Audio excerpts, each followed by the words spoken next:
Hi hello నమస్తే welcome to my channel made for each other. So love guru అయితే ఇక్కడ ఉన్నాడు, అక్కడ బిగ్ బాస్ ఉన్నట్టు ఇక్కడ లవ్ గురు అయితే మన కపుల్స్తో మాట్లాడేస్తాడు ఈరోజు.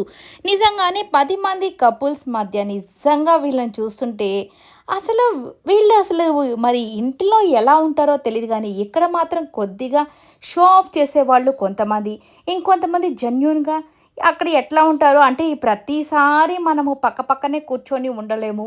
అలా అని ముద్దులు పెట్టుకుంటానో, హగ్గులు చేసుకుంటానో ఉండాలంటే కష్టమే. ఎందుకంటే మనం ఫ్యామిలీలో చాలా రకాలైనటువంటి పనులు చేస్తూ ఉంటాం కాబట్టి. అలాగే కొంతమంది ఇంకా కొద్దిగా డిస్టెన్స్ మెయింటైన్ చేస్తూ అలా కొద్దిగా బాగానే ఉన్నారు. ఇంకొద్దిమంది కొద్దిగా ఓవర్‌గా చేస్తున్నారు.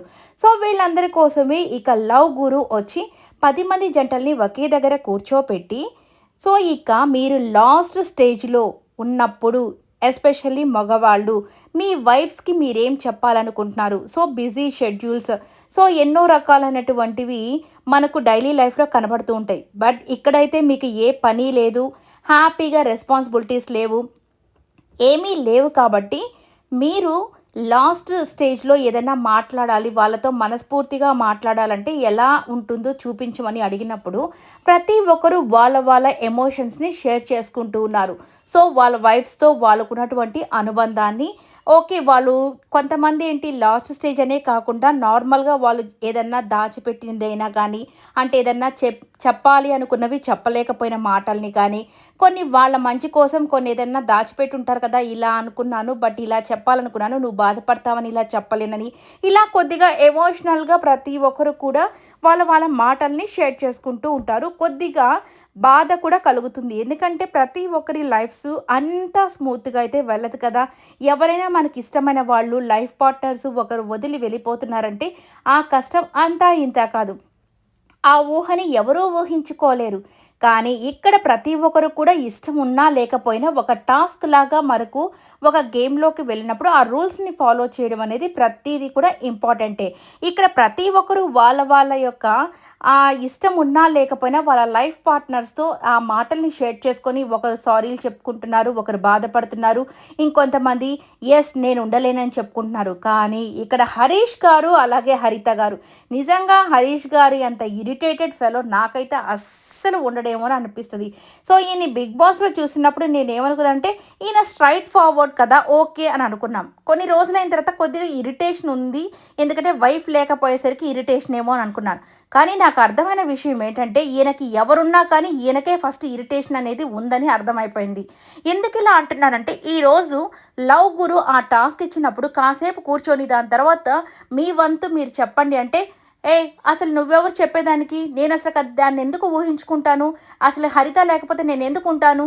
అసలకి మిమ్మల్ని చెంప మీద కొట్టాలనిపిస్తుంది నా ముందుగానే మీరు నిలబడితే. అసలు లవ్ గురు అంటే ఎవరసలకి? గురువులాగుండాలి. అంతేగాని నీ క్వెషనే తప్పు కదా! అసలు నువ్వేంటి ఇలా మాట్లాడుతున్నావు? అసలు నిన్ను గాని నా ఎదురుగా గాని ఉంటే కొట్టేసుండేవాడిని అని చెప్పేసి ఏదేదో మాట్లాడేశాడు. ఇక నిజంగానే హరిత గారి పరిస్థితి నాకైతే అనిపిస్తుంది. ఆమె ఎలా అడ్జస్ట్ అవుతుందో తెలీదు. బట్ వాళ్ళిద్దరి బాండింగ్ అనేది వాళ్ళిద్దరికే వదిలేస్తున్నాం. కానీ ఈయన ఎప్పుడూ రెస్పెక్ట్ ఇస్తాను వుమెన్‌కి, వుమెన్‌కి ఒక జాకెట్ ఇచ్చినంత మాత్రాన అదే ప్రేమ, ఆమెకి ఇష్టం లేకపోయినా బ్రతిమలాడి, బ్రతిమలాడి ఇస్తానంటే నాకనిపించింది ఇది లవ్ కాదు శాడిజం అన్నట్టుగా నాకైతే అనిపించింది. ఎందుకంటే ఒక మనిషికి ఒకటి ఇష్టం లేదు అనంటే దాన్ని ఫోర్స్ చేయకూడదు. ఇప్పుడు పాపం 10 మందితో ఆమె ఉండాలని ఆమె అనుకుంటుంది. ఏమో ఆయన మాటల్లో ఏదైనా ఏం చెప్తాడా అని వినాలని ఆమెకు కూడా కోరిక ఉంటుంది కదా! ఏంటి బుజ్జి నువ్వు అసలకి నాకైతే అసలు ఇష్టం లేదు ఇలాంటి షోస్ ఇట్లాగా. ఏదో ప్రేమ అనేది మన జంటను చూసి చాలామంది ఇన్‌స్పైర్ అవుతారని నేను ఇక్కడికొచ్చాను. ఆయనేంటి అసలు ఆ క్వెషన్ అడగడము, నేనసలు ఊహించుకోలేను అంటే అదే మాట అక్కడ చెప్పు. అంతే కదా! అయిపోతది అంతటితో. దానికెందుకు ఇంత షో ఆఫ్ చేయడం? ఇక ప్రతి ఒక్కరు ఆయన్ని అడిగిన వాళ్ళందరికీ కూడా మీకెందుకు సమాధానం చెప్పాలి? నేను ఆయనతో సమాధానం చెప్పుకున్నాను. నాకిష్టం లేదు నేను చెప్పను. నన్ను వదిలేసేయండి అని చెప్పేసి రూమ్‌లోకి వెళ్ళిపోయాడు. అలా ఉండడానికి కాదు కదా ఇక్కడికొచ్చింది. ఇట్లాంటి వాళ్ళు నిజంగా ఉండడం అనేది నిజంగానే అసలకి ఈయన్ని పిలవకపోవడమే చాలా మంచిదేమో. నెక్స్ట్ మళ్ళీ ఎక్కడికైనా గానీ. ఎందుకంటే ఇంత యాటిట్యూడ్ అనేది ఉండకూడదు. యెస్, మనము కొన్ని స్ట్రెయిట్ ఫార్వర్డ్‌గా ఉండడం అందరికీ నచ్చుతుంది. అంటే కొందరికి నచ్చినా నచ్చకపోయినా స్ట్రెయిట్ ఫార్వర్డ్‌గా ఉంటే యెస్, నిదానంగా అర్థం చేసుకుంటారు. కానీ నీది యాటిట్యూడ్ లాగా అనిపిస్తే మాత్రం ఎవ్వరు నిన్ను యాక్సెప్ట్ చేయరు.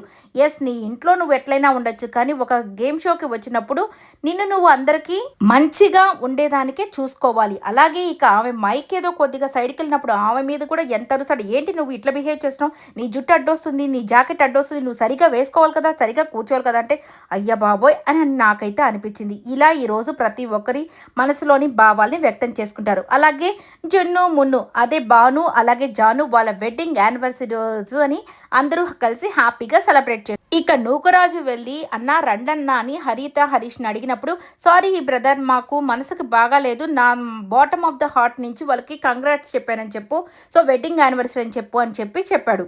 ఇలా చేయడం అనేది నాకు నిజంగా నచ్చలేదు. నాకైతే మాత్రం ఇప్పటి వరకు నటరాజ్ మాస్టర్ నీతూ గారైతే బాగా నచ్చారండి. చాలా కామన్ కంపోజ్. నిజంగా నటరాజ్ మాస్టర్కి ఎంత కోపమో ఎంత ఇరిటేటెడో అందరికీ తెలుసు. కానీ నీతూ గారు పక్కన ఉంటే నిజంగా ఆయన ఎంత కామ్గా కూల్గా ఉన్నాడో నిజంగా నీతూ గారిని చూస్తే హ్యాట్స్ ఆఫ్ చెప్పాలనిపిస్తుంది. అది ఒక పెయిర్ అంటే. ఇంతే కానీ మరీ ఈయన ఇంత యాటిట్యూడ్ చూపిస్తుంటే ఆమె మౌనంగా ఉండడం కూడా నాకైతే నచ్చలేదు. ఎందుకంటే ఆమె కోపం వస్తున్న దాన్ని ఎక్స్ప్రెస్ చేయలేకపోతుంది. ఎందుకంటే ఆయనతో భయపడో మరి ఏంటో. అది నా దృష్టిలో లవ్ అయితే కాదు. ఒకరిని ఒకరు అర్థం చేసుకుని వెళ్ళడమే లవ్ అంటే. ఓకే, మరి మీకేమనిపించిందో కామెంట్ అయితే చేసేసేయండి. ఈ వీడియో నచ్చినట్లయితే లైక్ చేయండి, షేర్ చేయండి, కామెంట్ చేయండి, సబ్స్క్రైబ్ చేసుకోవడం మర్చిపోకండి.